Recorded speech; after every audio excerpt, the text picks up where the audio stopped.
ज़्यादा मैं तहे दिल से शुक्रिया अदा करना चाहूँगा, धन्यवाद देना चाहूँगा हमारे पूर्व मंत्री हाजी अब्दुल सुभान साहब, जो बायसी के हम इसी ब्लॉक के हैं, और ये चरैया की धरती पे आज ये हुआ, इसका सभा का आयोजन हुआ, तो इसके संयोजक भी हाजी अब्दुल सुभान साहब है, मैं उसका धन्यवाद देना चाहता हूँ। और हम सभी नेतागण जो हमारे सीमांचल के जितने विधायक है, 24 विधायक और 4 सांसद, मैं सभी से कहना चाहता हूँ, जो आज यहाँ पहला आंदोलन स्टार्ट हुआ था बलरामपुर में, आदमपुर में, उसके बाद आपका राजा मलिकपुर कदवा में चले गया आंदोलन, उसके बाद बायसी में हुआ, फिर 2 साल बाद फिर यहाँ आंदोलन का आगाज हुआ, क्योंकि आज भू अर्जन पदाधिकारी अपना मनमानी तरीके से लोगों को चिट्ठियां भेज रहा है, नोटिस भेज रहा है और लोगों को बुला करके धमका रहा है, जो आप जमीन का मुआवजा ले लो, ये बिल्कुल हम लोग कतई बर्दाश्त नहीं करेंगे। और सभी नेताओं का और सभी पब्लिक का मैं धन्यवाद देना चाहूँगा, सबका शुक्रिया, दिल से शुक्रिया अदा करना चाहूँगा, जो आप लोग जग गए हैं और इतनी तादाद में यहाँ आकर के समर्थन देना। जो हम लोग सोचते हैं, जो हम लोग गर्दनी बाग हो चाहे आपका गांधी मैदान हो, उस जगह पे भी आप सीमांचल के लोग जाकर के आंदोलन करने के लिए अपने अपने अधिकारियों के लिए अगर हम लोगों को जरूरत पड़ेगा, और हमारे जो गार्जियन लोग हैं, हमारे नेतागण हैं, अगर वो हम लोगों का आह्वान करेंगे, अगर विधानसभा और संसद में नहीं सुना जाएगा, तो हम लोग गर्दनी बाग या आपके गांधी मैदान में जाकर के हम लोग हजारों की तादाद में जाकर के नीतीश कुमार को चेताने के लिए हम लोगों के खून में वो बस चुका है, और हम लोग ये अहद कर चुके हैं, आज शपथ ले चुके हैं, जो हम लोग जाएंगे और पटना की धरती को भी हम लोग यहाँ का पब्लिक होकर के हिला करके आएंगे। और इस काला कानून, देखिए मेरे द्वारा ये कहा गया, इससे पहले एनआरसी आया, सीए आया, उसके बाद किसान कानून आया, और ये कानून को भी जो ये परियोजना आ रहा है, मैं भी इसका नाम दे रहा हूँ काला कानून। क्यों? ये जिस तरह से इस योजना को लाया गया, ये बिल्कुल ही काला कानून और लोगों के प्रति ये एक जुल्म, सरकार के द्वारा जुल्म किया जाएगा, ये एक कानून उस तरह से है। तो हम लोग सभी लोगों का धन्यवाद, और सभी मीडिया बंधुओं का मैं धन्यवाद देना चाहूँगा, और सभी लोगों को, यहाँ के लोगों को कहना चाहूँगा, जो आप लोग डरिए नहीं, आप लोगों को डरने की बिल्कुल ज़रूरत नहीं है, क्योंकि हम लोग अब जाग चुके हैं, और सभी लोग, मतलब सभी लोगों में वो बेदारी भी आई है, क्योंकि नेता लोग आपका बहुत ज़्यादा एक्टिव है, ये आप लोगों को धन्यवाद देना चाहेगा। तो इन बातों के साथ मैं नेताओं को धन्यवाद देना चाहूँगा, और सभी मीडिया बंधु का हमारे आंदोलन, हमारे ज़िंदगी में बहुत ज़्यादा सहयोग रहता है, क्योंकि बिना मीडिया बंधु का, आज के डेट में सोशल मीडिया के ज़माने में, बिना मीडिया बंधु का हम लोगों की ज़िंदगी, हम लोगों के हक अधिकार का बात नहीं हो सकता। सरकार तक ये बात आप लोग पहुँचाते हैं, तो आप लोगों का धन्यवाद देना चाहिए। इंजीनियर राशिद रेजा, पूर्व विधायक प्रत्याशी, बायसी विधानसभा। हमारे अलग अलग सीमांचल से आए हुए पंचायत प्रतिनिधिगण, सीमांचल से आए हुए हमारी माँ बहनें, नौजवान साथियों, आपका चरैया की धरती पे स्वागत करते हैं, खैर मकदम करते हैं, क्रांतिकारी इस्तकबाल करते हैं दोस्तों, और सलाम पेश करते हैं। अस्सलाम वालेकुम दोस्तों, आप सभी जानते हैं जो महानंदा बेसिन का 2008 में जब हम लोग छोटे थे, तब से महानंदा बेसिन का सर्वे किया जा रहा था, और हम लोग जानते हैं जो 2008 में,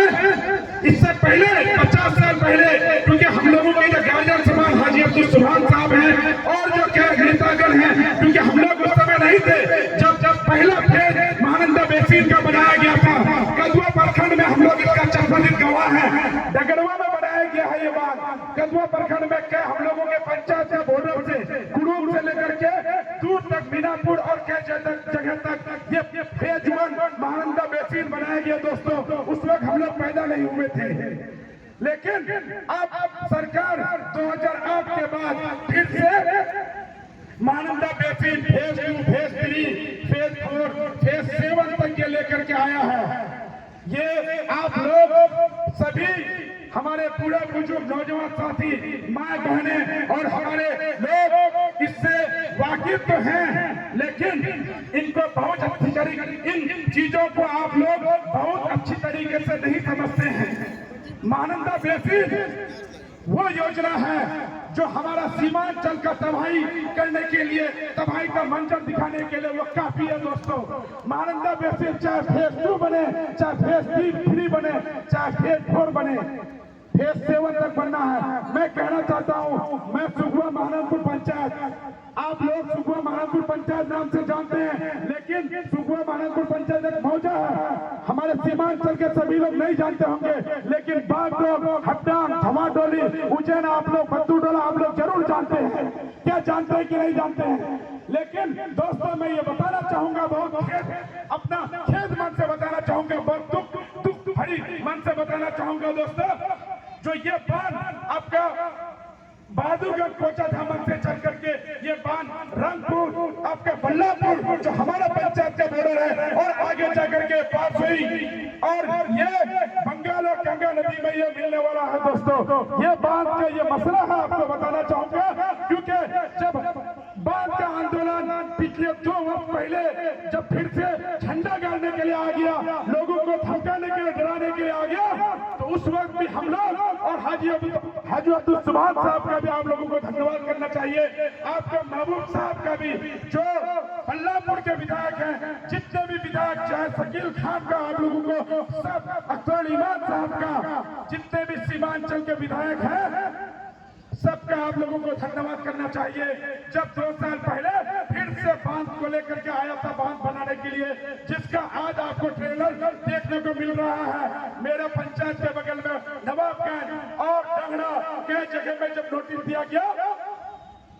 फिर से हम लोग जगे, हम लोगों को हमारे यहाँ के लीडरान, हमारे यहाँ के रहनुमा के द्वारा हम लोगों को फिर से जगाया गया। हम लोग भी सो गए थे, सो इसलिए गए थे क्योंकि हम लोग अपने नेता पे भरोसा करते हैं। जो नेता पूर्व से हैं, जो प्रेजेंट में हैं, सभी पे आप लोग आंख बंद के भरोसा करते हैं। जो भी नेता करेगा, हम लोग दिलो जान से उनके साथ में हैं। क्या आप लोग साथ में हैं कि नहीं? है ना? सभी लोग हाथ उठा के बोलिए, जो लोग इस आंदोलन को रचे हैं, क्या सभी के साथ आप लोग हैं कि नहीं हैं? दिलो जान से एक बार हाथ उठा के बोलिए, जो हम लोग सभी लोग आप लोगों के साथ हैं, और हम लोगों को दिलो जान से, अगर हम लोगों को जेल की हवाएं खानी पड़ेगी तो हम लोग जेल की हवाएं खाने के लिए तैयार हैं। मैं ये बात इसीलिए बताना चाहता हूँ दोस्तों, इसीलिए बताना चाहता हूँ, एनआरसी जब हुआ तो हम लोग थोड़ा सा जगे, और ये जगने का मौका कौन दिया? हम लोग हमारे माननीय प्रधानमंत्री नरेंद्र मोदी जी का धन्यवाद करना चाहेंगे, जो हमारे बड़े बुजुर्ग नौजवान साथी, हमारे माए बहने, हमारे पंचायत प्रतिनिधि, हमारे बड़े प्रतिनिधियों को जागने का मौका दिया कि नहीं दिया? आप लोग बायसी की धरती पे, पूर्णिया की धरती पे, पटना की धरती पे, उसके बाद साहिंदा की धरती पे क्या आंदोलन हुआ? आंदोलन हुआ, क्या हुआ? आंदोलन से हम लोग जगे। मैं इसीलिए आप लोगों को ये बात दोहरा रहा हूं, क्योंकि हम